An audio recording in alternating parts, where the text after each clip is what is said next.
Ladies and gentlemen, the Deputy President of the Republic of Kenya, William Samoei Arap Ruto, is determined to succeed President Uhuru Kenyatta in the upcoming general election against all odds.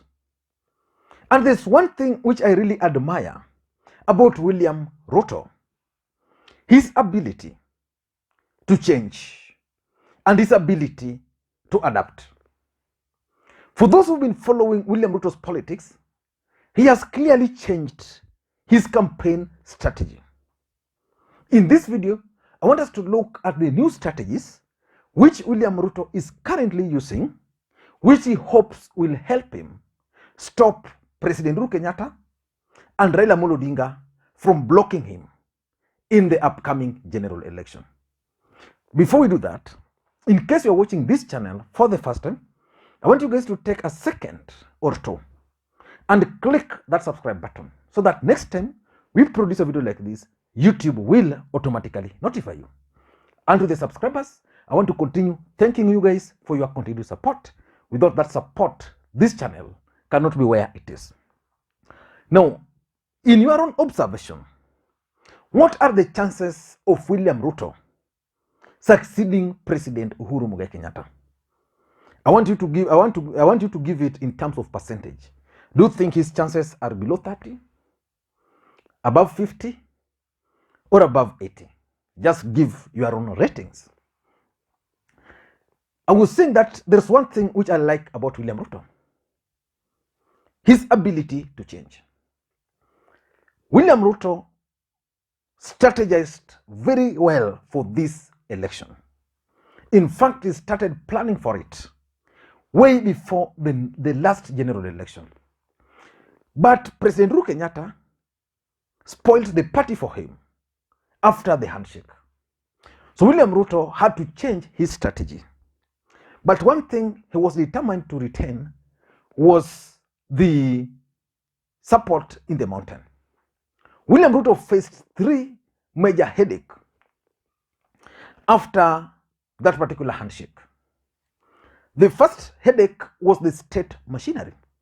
William Ruto had figured out that he was going to use the state machinery, or what you can call the deep state. And the question which most Kenyans are asking: can William Ruto win against the deep state? And of course, many Kenyans have always argued that Mwai Kibaki defeated the deep state, and therefore William Ruto can also defeat the deep state. I've always reminded them that for Mwai Kibaki, for me, I believe Mwai Kibaki was a project of Moi. Because if you look at politics of this country, Mwai Kibaki was used in 1992. He was also again used in 1997. So I've always believed that Mwai Kibaki was allowed to allow Uhuru Kenyatta mature enough so that he could take over from him. And that's exactly what happened.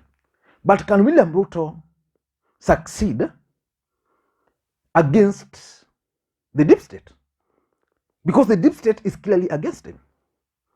IEBC is part of the deep state. He's actually making good efforts there. Then there is the intelligence. He's complaining about them daily. There is the cabinet secretaries. There is the police and other players in the deep state. Will he succeed? The second headache William Ruto is facing after that handshake is generally President Uhuru Kenyatta himself and Raila Odinga. You know, Uhuru Kenyatta is the current president of the Republic of Kenya, which means Uhuru Kenyatta understands how he became the president of the Republic of Kenya. If Uhuru Kenyatta stole the elections, he understands how to steal the elections. If he won fairly, he understands how to win in free and fair contest. Uhuru Kenyatta has the support of the mountain. What is worrying Ruto is whether that support is still there or not, because only election can determine whether Ruto controls the mountain. Then Raila Odinga is also there, a big headache for him. You know, Raila Odinga has contested and fought against the deep state. He has always claimed that he won the elections, like especially in the 2007 election, but it was never cleared. Now, Raila Odinga, a man who enjoys massive support in the country, and a man who has always fought against the deep state, is now enjoying the support of the deep state. Now, that combination is really worrying William Ruto. The third headache William Ruto is facing is generally the mountain. Because if you look at the voting pattern, when they were in Jubilee, the mountain gave their all to President Uhuru Kenyatta. It's not sure, just like I explained, whether the mountain will still stick with him. But William Ruto understands all this. When he nominated Rigathi Gachagua, which was a clear mistake, and Raila Odinga nominated Martha Karua, William Ruto quickly adapted and stood by Rigathi Gachagua. So today in this country, Rigathi Gachagua is making serious comeback as a serious factor in this election. But what are the new strategies which William Ruto is currently using? That's the most important thing for this particular video. Again, let me remind you, in case you are watching this channel and you are not yet subscribed, I know probably there are some other people who normally watch the videos, they are not yet subscribed. They just get the notification and wondering, what are we doing here? What we do on this channel is simple. We analyze politics in a way you can't find any other place. So the best thing you can do is to press that subscribe button so that next time we produce a video like this, YouTube will automatically send you the notification. So just do that. And if you are subscribed, please just give the video a thumbs up. You can drop your comments if you can. Now, what are the new strategies? William Ruto, in my view, based on what I'm observing, has changed his strategy completely. His first strategy is the lawyer nation.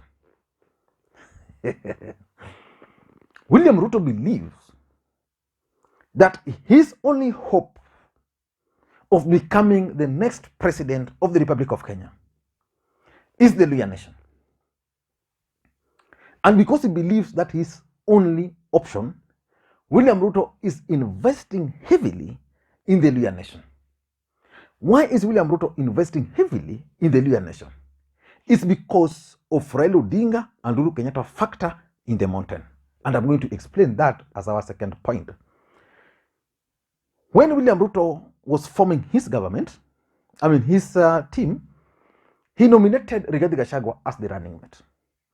Most people believed that was a mistake because for them, for majority of Kenyans, they thought that the mountain was already with Ruto. So whether he nominated Rigathi Gachagua or someone else, he would still win those support.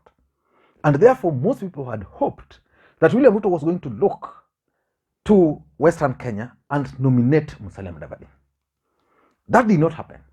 So most people believe that Musalia Mudavadi, having failed to secure the running mate slot, was not going to persuade the Luhya nation.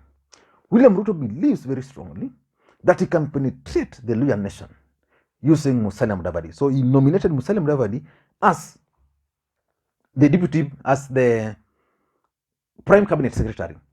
Then he nominated Wetangula. He nominated Wetangula as the speaker of the National Assembly. Then in Nairobi, he nominated Sakaja.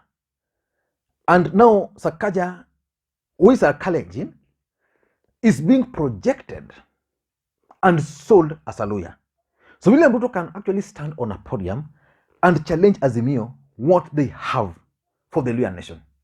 And I was following their rallies today, and that's basically what motivated me. And I listened very closely to Johnson Sakaja, his speech. They were in Nairobi, and during that Nairobi trip, I didn't see any Kikuyu leader, but I saw majority of those present were actually Luhya leaders. Sakaja was actually appealing not to any other individual, like they were in Nairobi addressing Kenyans, but Sakaja was addressing the Luhya nation. Mudavadi was addressing the Luhya nation. Listen very briefly before we proceed. Kwa sababu ya heshima William Ruto ametupatia. Wanu waingo mko hapa. Kule pande nyingine kuna nafasi yetu hapo. Tuko na president huko, tuko na deputy huko, tuko na prime minister huko. Hata ile ya governor Nairobi wangepata huko tukanyimwa. Kwa serikali ya William Ruto, Musalia Mudavadi atakuwa prime minister kwa serikali. Manueta Papa wa Roma atakuwa speaker wa bunge la kitaifa kwa serikali ya Kenya Kwanza. Na kijana wenu Sakaja atakuwa gavana wa Nairobi. Hii pande ya Kenya Kwanza tuko na cheo na tuko na viti na tuko na serikali 30%. Ile pande nyingine ile kitu tuko nayo tu ni wimbo ya Musindi lero ni lero na manyororo ya tuli. Hakuna kitu kingine hapo. Jameni, mtasimama na Ruto. Kura ya Ruto jameni, kura ya William Ruto. So the idea behind the Luhya Nation is that they are going to cover for the lost Mount Kenya and at the same time lock out Raila Odinga. So that's the first strategy. His second strategy, which I think might also work for him, is the IEBC. You know, politics is a game of perception, real or perceived. Today in this country, majority of Raila Odinga supporters believe very strongly that William Ruto is controlling IEBC. And that's a big boost for them. The fact that these guys believe that Ruto is controlling IEBC is good for Ruto. And I want to assume that Raila Odinga and Uhuru Kenyatta are not asleep. Because if it's true that 19 out of 48 returning officers who were appointed by IEBC to manage the elections at the county level are actually Kalenjins and are strategically positioned, then it means Ruto controls IEBC. Psychologically, there is also the belief that Davis Chirchir, William Ruto guy, is also in charge of algorithm. That's what William Ruto needs. So anybody planning any other thing will not succeed. So William Ruto believes that by having those people in those particular areas, then these people can actually decide and reject results. He understands, William Ruto understands how they rigged the elections. So he knows so well that Uhuru and Raila might attempt to do that. So he has strategically placed his people where this particular rigging can take place and where he believes he can win. In Kiambu, where numbers are, in Nyanza, to lock out Raila Odinga. So IEBC is part of his strategy.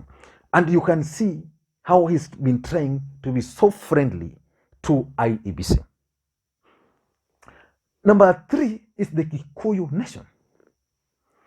You know, William Ruto is trying so hard to lock and consolidate the Kikuyu voting bloc.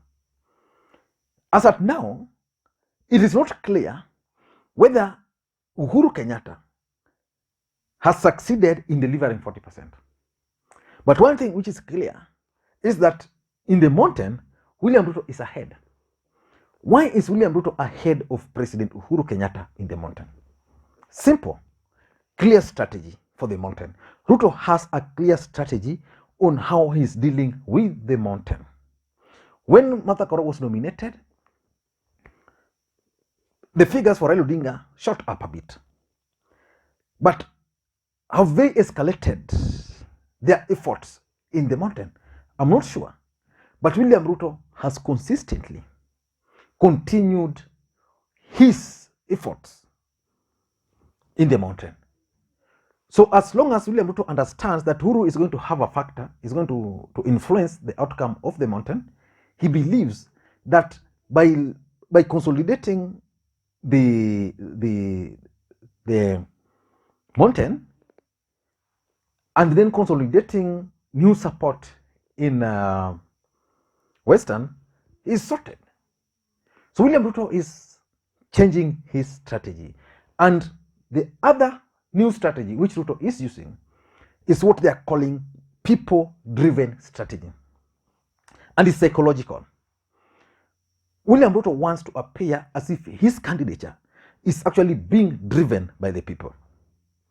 You saw that new campaign vehicle he's been using this week. It's a donation. I doubt whether it's a donation, but by projecting that as a donation, it means many other people will be willing now to submit or to give their vehicles and campaign materials to Ruto. Then Ruto is creating what is calling a grounds network, a network of people from the polling stations. And that's why Dennis Itumbi is very clear that for them, they are ready to relay the results. In the entire country, they are creating a list of people from the polling stations, and they want these people to relay the results, to mobilize people, to persuade people, to report any other thing which will be happening on that particular day. The only person who has that kind of network is Raila Odinga. If you look at the ODM structure is placed in a way that it begins at the polling station. And at the polling stations, there are around 20 people, officials. Then it goes, I think, to ward, then it goes to the constituency.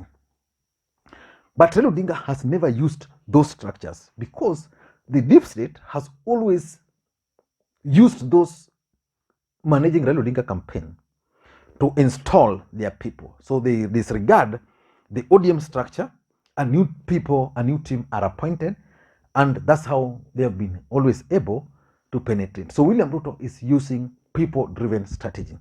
Even their messaging, the messaging is like it's people-driven. You see, right, like they were talking about cost of living, and Uhuru Kenyatta has reacted by lowering the cost of living, by lowering the cost of fertilizer, by lowering the cost of cooking oil, by lowering the cost of gas, cooking gas. And William Ruto is very bitter about that because that was his strategy to appear as if he's people-driven. And lastly, is his hustler narrative. You know, in this country, we have the haves and the have-nots. Majority of Kenyans are poor, but they do want to have something. They do want to be rich, but they are poor. William Ruto understands so well the mentality of Kenyans, that they'll always appear to support the weak. So he's appearing as the weak. So he's coming up with a hustler narrative, which he lost, that hustler narrative, when he came up with the bottom-up. But his new bottom-up approach is also now being explained, because previously they could not explain it to people. So today, in this country, at least when you meet someone, they can talk of bottom-up approach. They can talk of hustler. In Raila Odinga's campaign, I'm not able to get his messaging. Like, what is Raila Odinga's clear messaging? Okay, there's Babacare. Apart from Babacare, is there any other messaging you can get from him? I don't know what to think. That's my take. Thank you guys, and please may you have a good day. Bye-bye.